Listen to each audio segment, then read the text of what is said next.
ഞാൻ നിങ്ങൾക്ക് സമാധാനം നൽകുന്നു, ഈ ലോകം തരുന്നത് പോലെയല്ല ഞാൻ നൽകുന്ന സമാധാനം നിങ്ങളിൽ നിന്ന് ആരും എടുക്കില്ല എന്ന് പറഞ്ഞ് സമാധാനം തന്നിട്ട് പോയ കർത്താവിൻ്റെ തിരുമുൻപിലാണ് നമ്മളായിരിക്കണം. ഒരാൾക്കും എടുത്തു മാറ്റാൻ പറ്റാത്ത വിധത്തിലുള്ള സ്വർഗീയ സമാധാനം കൊണ്ട് നമ്മളുടെ കുടുംബങ്ങളെ, കുടുംബ ബന്ധങ്ങളെ ആശീർവദിക്കണേ എന്നുള്ള പ്രാർത്ഥനയോടെ ഈ രാത്രിയിൽ നമ്മളായിരിക്കുന്ന നേരമാണ്.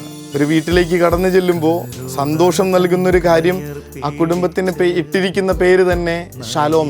ഷാലോം വീടിൻ്റെ പ്രത്യേകത മറ്റൊന്നാണ്. അവിടേക്ക് കടന്നു ചെല്ലുന്നത് എല്ലാ ദിവസവും ആവർത്തിക്കുന്ന മക്കളും മാതാപിതാക്കളും ആരും വീട്ടിൽ നിന്ന് പുറത്തു പോയി തിരിച്ചു വരുമ്പോൾ പറയേണ്ട ആദ്യത്തെ വാക്ക് ഷാലോമാണ്, നിങ്ങൾക്ക് സമാധാനം. കർത്താവ് പറയുന്ന കാര്യമാണ്. നിങ്ങൾ ഒരു വീട്ടിൽ പ്രവേശിക്കുമ്പോൾ ആദ്യമേ തന്നെ അതിന് സമാധാനം ആശംസിക്കുക. എൻ്റെ പ്രസൻസ് എൻ്റെ കുടുംബത്തിൽ സമാധാനം കൊടുക്കുന്നുണ്ടോ, അസ്വസ്ഥത കൊടുക്കുന്നുണ്ടോ എന്ന് മാത്രം ആലോചിച്ചാൽ മതി.